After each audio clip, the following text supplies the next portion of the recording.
welcome to Ohio Valley Couponer. When y'all are seeing this, it's going to be Thursday, October the 5th. I'm filming this on Tuesday, October the 3rd. It's actually been a few days since I vlogged. My last vlog, like when I filmed, I mean, you guys just saw it last night, but the last vlog I filmed was on Friday, so it's been a little bit. I'm going to actually start this vlog out with a health update. If you guys aren't really interested in that, no worries. You can just skip to the next chapter. I put timestamps in the description so you can like skip around if something doesn't interest you or whatever. I do know a lot of you guys who watch these vlogs like you saw that video, and a lot of you were like super concerned, want to know if I was okay and things like that. So I thought, okay, it's a month later. Let's give an update and let everybody know where I'm at. So basically, if you don't know what happened, maybe you're new here and you didn't see the video about the ER visit. Basically what happened is I went to my primary care doctor in late August, and when I was there, I discussed with her that one of my medications wasn't really working for me. It was actually making my symptoms worse, which is really crazy. So, I tell her that, and ultimately we came to the decision to switch medications. She had said, this is a medication, there is no need to slowly come off of it to start the new one. You can just direct stop this one today and immediately start the new one. That's what I did. That's exactly what I did. Cold turkey quit the other one. And it didn't take long. It took a day or two. And I started feeling like crazy.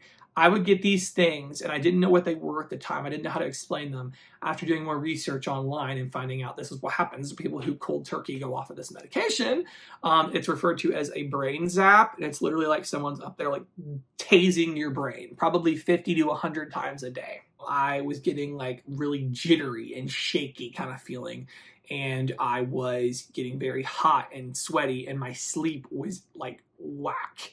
I was not hardly getting any sleep at all. It was like a really, really, really horrible time. So I ended up getting in touch with my doctor. They come back and they're like, yeah, it sounds like you're in withdrawal from this medication. And I'm thinking to myself, like, are y'all not the ones who literally told me that there is no like risk from going from one to another? I did talk to several different medical professionals, and they all agreed. You do not just take somebody cold turkey off of this kind of medication. Absolutely not. And, one of them flat out said, I don't like to talk about a colleague, but I don't understand why she would do this. Anyways, it happened. But after that, they ended up putting me on a taper to slowly come off the med. So we started taking the med again in addition to the new one. I just basically go through with, doing this taper. And I ended up going to about half the dose that I was originally on. So we dropped to half, and it got to the point after a few days that it did finally, start to feel normal again. And so I was, able to function more normally. I will say I've never completely got back to normal, but it was a whole lot better than it was. But then it came to the point with the taper that as soon as I tried to drop down to a fourth of the dose, the horrible symptoms started back up again. I've actually tried to go down to the quarter dose a couple of different times now. Most recently was actually this Thursday. I tried to drop down again to that quarter dose. And it's just like, oh my gosh, every time I end up in like such a mess, I can like barely function normally because I'm having those horrible zaps. That's the worst thing. And just, oh my gosh, over and over and over again.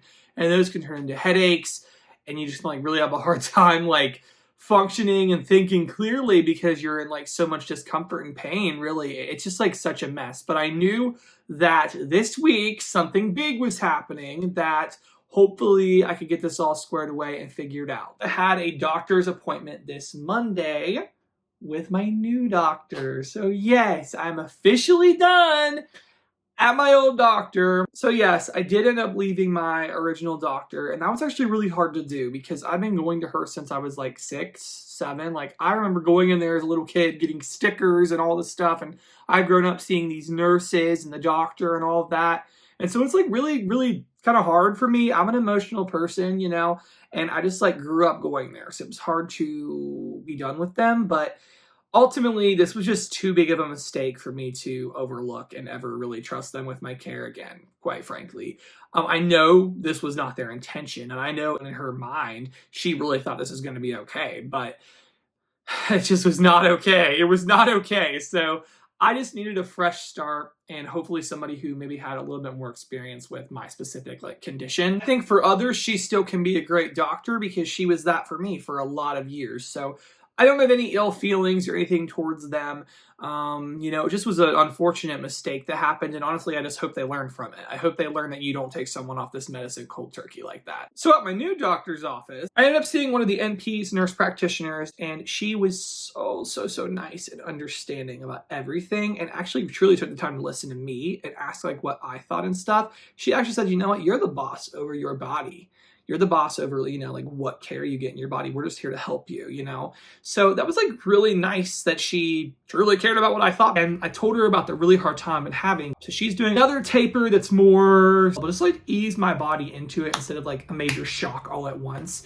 And she said, you know what, if this doesn't work and you still feel horrible, you know what, this might just take your body even longer to come off of it. And she's willing to work with me on that.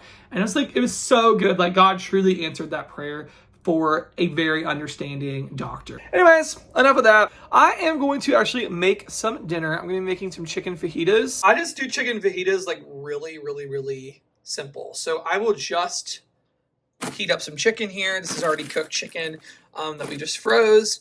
Heat that up in a skillet. Heat the bell peppers up in a skillet. Spray some cooking spray. Then I will top it with fajita seasoning on the peppers and the chicken, and just like assemble them in a tortilla. It'll be really good. And then also gonna have some rice and beans along with it. So it's gonna be a really good meal. I'm super excited. So let's just get to cooking.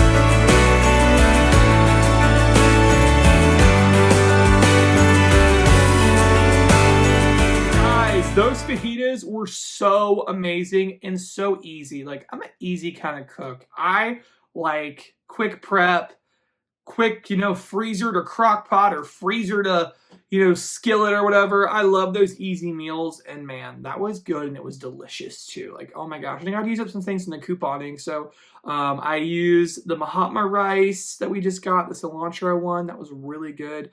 And also the Tasty Bite rice we were getting at Kroger a couple weeks ago. Guys, awesome. Just so awesome. So it was a really good meal. Everybody loved it. Yeah, I actually saw a comment tonight though, kind of hilarious. Before my Vlogtober went up for day 2 on Tuesday night, I had already decided we were making fajitas, but then after dinner, I was looking through the comments and someone left a fajita recipe. So I was like, oh my gosh, that is such an interesting coincidence. So next time, maybe I'll try it their way and see if it's better. But yeah, so I did want to share a little something from this weekend, actually. I was really in a lot of pain this weekend, but there was a new place that opened up in my town a week ago, I think, and it's actually called 7 Brew. There's only 2 of them in the state of Ohio. I've never heard of it until they came here. It's actually a really cool, it's got coffee, but they also have a lot of other stuff. I'm not a coffee guy myself. I do love me a good like sparkling water or like a fruit juice drink or whatever. And they have these really cool things called the 7 Fizz. And basically it's sparkling water infused with like flavors. And so there's like a bajillion different options. So I just asked the person, like, what's your recommendation? And they told me that they really liked the blue raspberry mixed with passion fruit. So that's what I got. Oh my gosh. It was amazing. It was so good. And I got the medium and that was huge. Like I can't even imagine what the large would be, but it was so good. Love it. If you guys have a 7 Brew, let me know down below. Number 1, do you have a 7 Brew? Have you ever heard of 7 Brew? And what's your order there? Do you guys get the 7 Fizz? I'd be really curious if there's like a good combo of flavors in the 7 Fizz that you get, because I'm totally open to trying more stuff. They have so many different flavor combos you can get, like it's kind of overwhelming. They do have a cherry. I think that's what I'm going to try next. and see what I think of that. But guys, 7 Brew is pretty cool. So anyways, that's all I got for today's vlog, though. I do hope y'all did enjoy this. Thank you for listening to me about my health update and stuff like that. I'm really feeling good about this new doctor. I feel like it's going to be so much better in the end with this new doctor. Like, I feel like it's just going to work out a lot better. So anyways, guys, that's all I got. Hope you enjoyed, and thank you so much for watching.